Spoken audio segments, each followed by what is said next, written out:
I want to begin. The great philosopher Francis Schaeffer once said, where we begin will determine where we end. So I want to begin this morning by making sure everyone understands why I'm doing what I'm getting ready to do. I believe that we exist to serve. Everything we do at my office, when you log onto the screen at my office, it says we exist to serve the serious long-term individual investor. Everything that I've built my life upon has been built upon the premise that I'm going to serve and I'm going to give to other people. And so I want to start today by recognizing some special folks, because where we begin will determine where we end. And so I want to recognize some special folks that have made a difference here in our community. And I saw some of these folks walk in.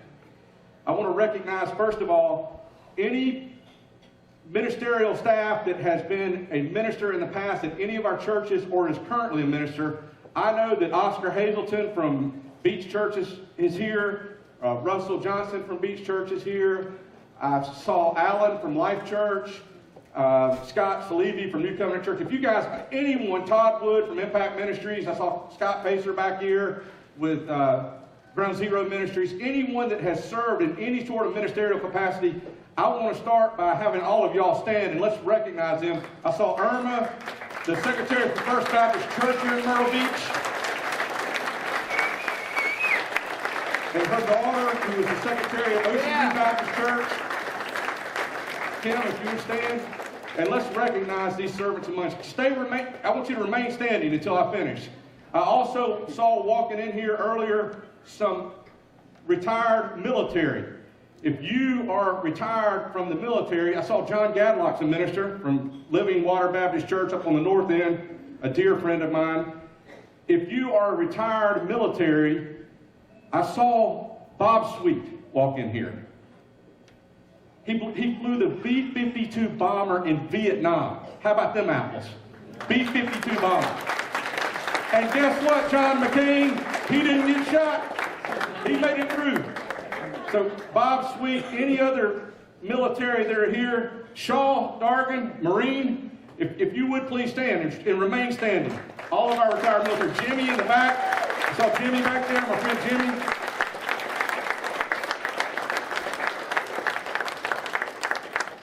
I also want to recognize anyone who has served in the fire industry or the police industry. I see Chief Hickman from City of Myrtle Beach, Battalion Chief Hickman with his daughter that I've coached in soccer for a number of years. If you retired police or fire, if you would stand as well. Yeah, thank you. Thank you. If you've served in youth sports or in the county parks and recreation, I see Jay Coley from Horry County Parks and Recreation over here. I would ask that you please stand as well.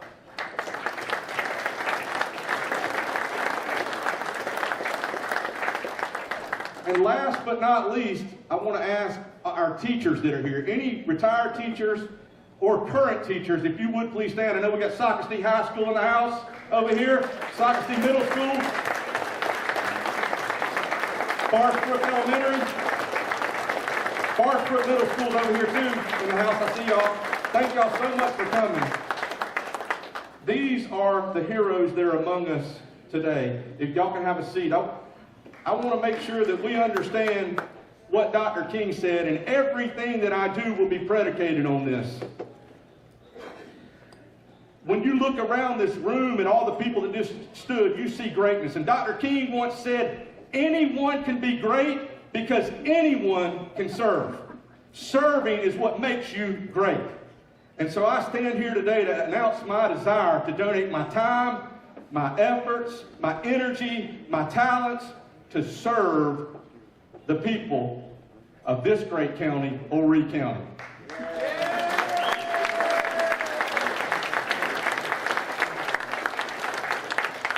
And I stand here to declare my candidacy for Senate seat 33 so that we can be represented and you will know that you have somebody that's serving you in Columbia.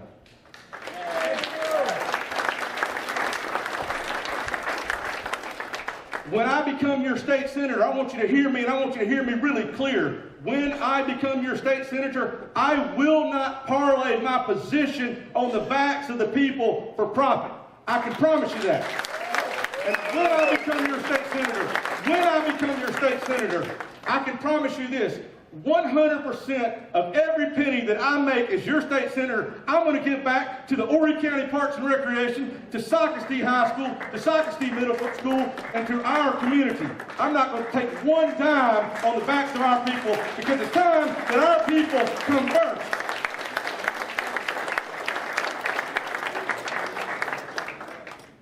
I'm running to be your South Carolina senator because I care deeply about justice. I care deeply about justice for the promise that we would get new roads in Horry County. An empty promise. As I ride down 544 and see all the potholes, and I hear Donald Trump saying he wants to keep America great.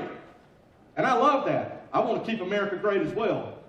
But all I want to do is try to get a paving truck on 544 and get Lake Busby raised up.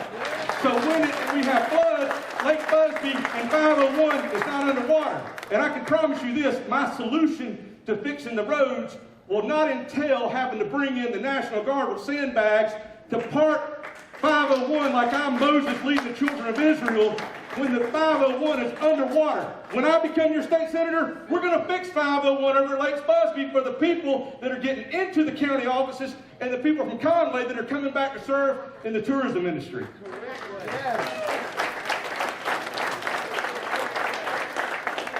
We have some 32,000 people that use 501 at Lake Busby every single day, and when we have hurricanes and torrential rains, that road is underwater.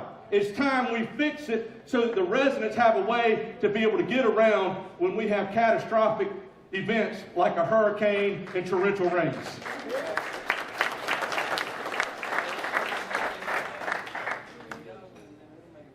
I'm also running to be your state senator because I care deeply about justice for taxpayers. I care deeply about the $9 billion that was lost in a Santee Cooper nuclear debacle on the shoulders of our people. I want you to think about that for 1 second. Think about that for 1 second. 1% of $9 billion is $90 million. So if I had a penny, and if it were possible for me to cut a penny 10 different ways, 1/10 of 1% is $9 million. To give you some context, they lost $9 billion of our money in a Santee Cooper nuclear debacle. To give you a little more context, if you're a direct consumer from Santee Cooper in Horry County, it's going to cost you $6,200 per household. If you get your power from one of our electric co-ops, it's going to cost you $4,200. I'm running to be your state senator because I care deeply about justice for the taxpayers.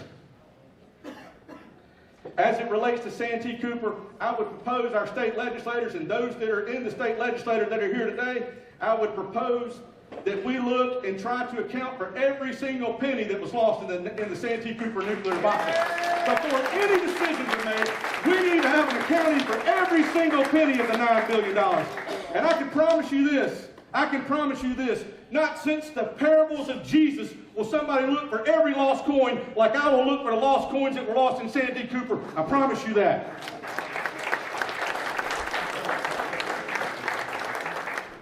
I'm calling on our legislators to amend the South Carolina Code to allow HOAs to own their outdoor lighting systems in neighborhoods in Horry County and around our state.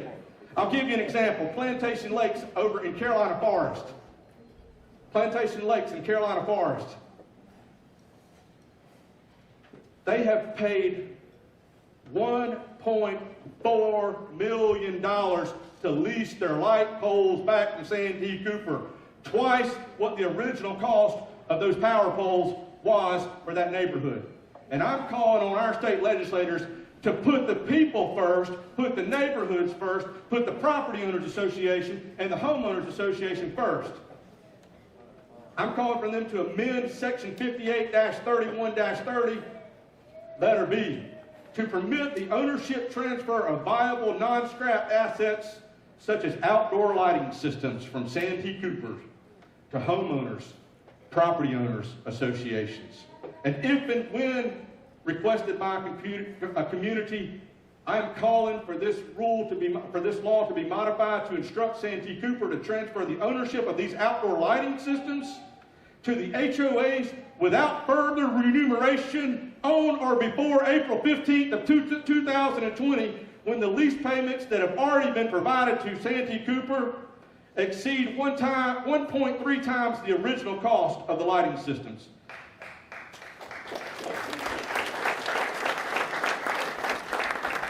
Upon ownership transfer, to further instruct Santee Cooper to waive their existing requirement, you ready for this? Santee Cooper's existing requirement to rent the meters on the poles back from them. Because these poles will now be owned by private HOAs and neighborhoods, not only in Horry County, but all through South Carolina. That's the very least the legislators can do after they've lost $9 billion of our money.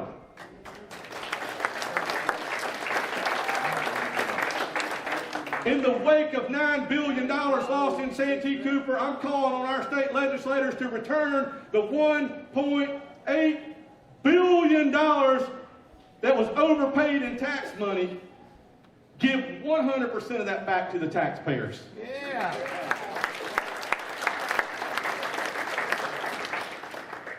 If they can't be trusted with $9 billion, why should we trust them with our $1.8 billion of surplus money? I'm running to be your state senator because I care deeply about justice. I care deeply about justice, as Stuart Jones said, for judicial reform. South Carolina is one of only 2 states that gets our judges the way that we get our judges. South Carolina and Virginia.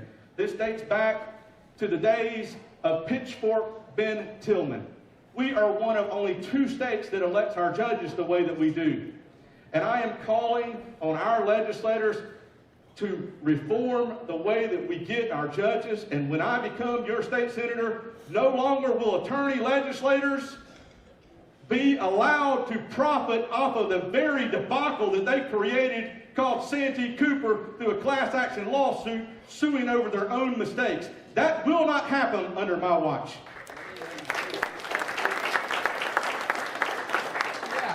No longer will the same attorney legislators that sit on the Judicial Merit Selection Commission be allowed to argue in the very court that they put the judge on the bench.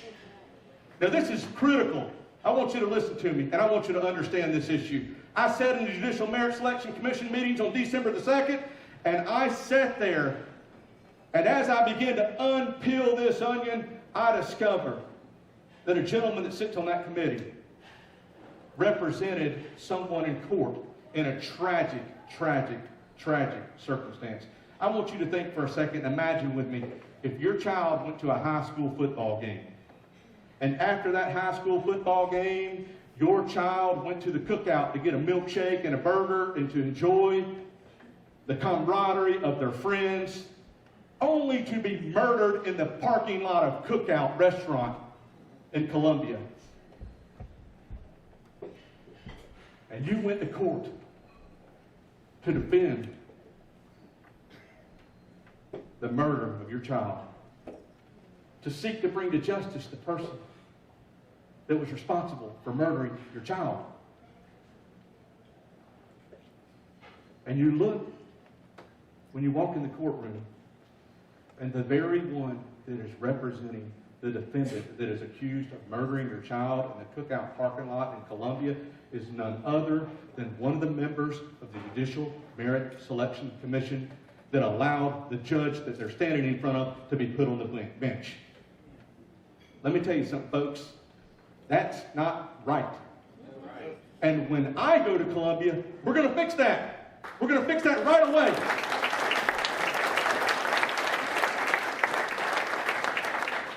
Our courtrooms will become transparent. No longer will cameras be on the outside of the courtroom, but we're going to allow cameras on the inside of our courtrooms so that we can hold our judges accountable for the decisions that they make that affect the families that go in front of them. I'm running to be your state senator because I care deeply about responsible development. Responsible development so that firefighters aren't put on mandatory overage, having to miss their children's soccer games and basketball games. We're going to have responsible development here in District 33 so that our children aren't sitting in learning, they call them learning pods now. Did y'all know that? Learning pods. That's where they put you out behind the school when they don't have enough room in the schoolhouse for you. We call them portables.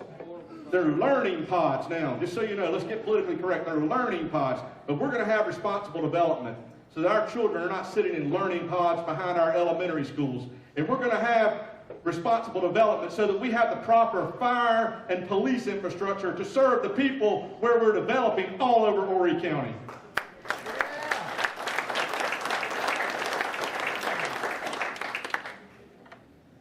We're going to drain a swamp, but it's not going to be Tilly Swamp to build houses.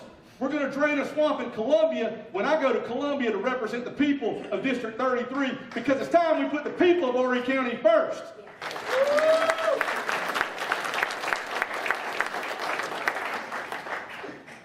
And we might have another crisis in Horry County.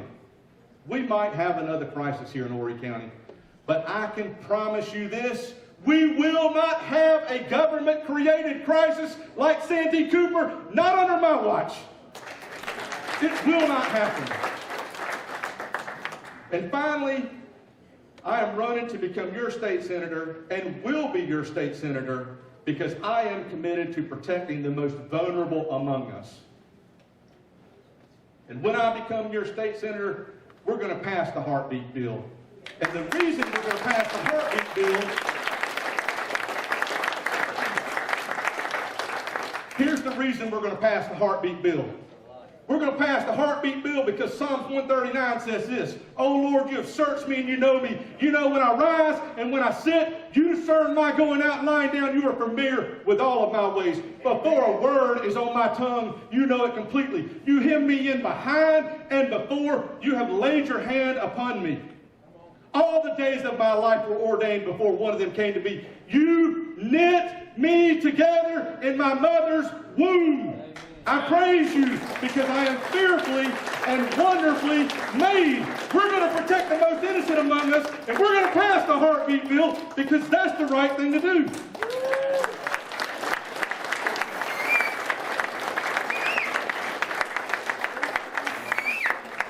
I got to give credit where credit is due. I heard my friend Tom Herring once say, "We can find an amoeba on a speck of dust on the moon, and we call it life. But when there's a beating heart inside of a baby, we refuse to acknowledge its life in South Carolina. God have mercy on us." Yeah.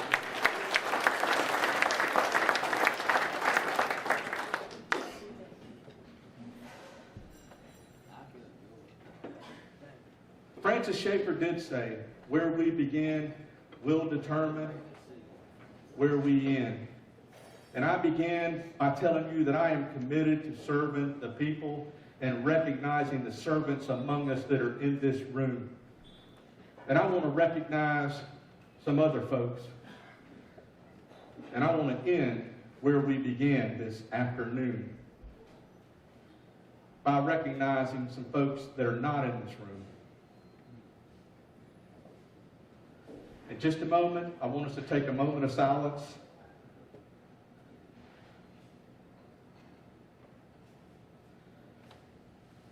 For the 862,000 children that were lost in 2017 alone in America from abortion. And I want us to take a moment of silence in just a moment to recognize the most vulnerable among us, some 24 million children that only get to see one of their parents 4 out of 28 nights. And the over 10 million children that haven't seen their father in over a year in our country. So if you would please join with me in praying that God would reconcile this injustice for the good of the people and for the good of our country. Let's take a moment of silence. and recognize those who are not here with us.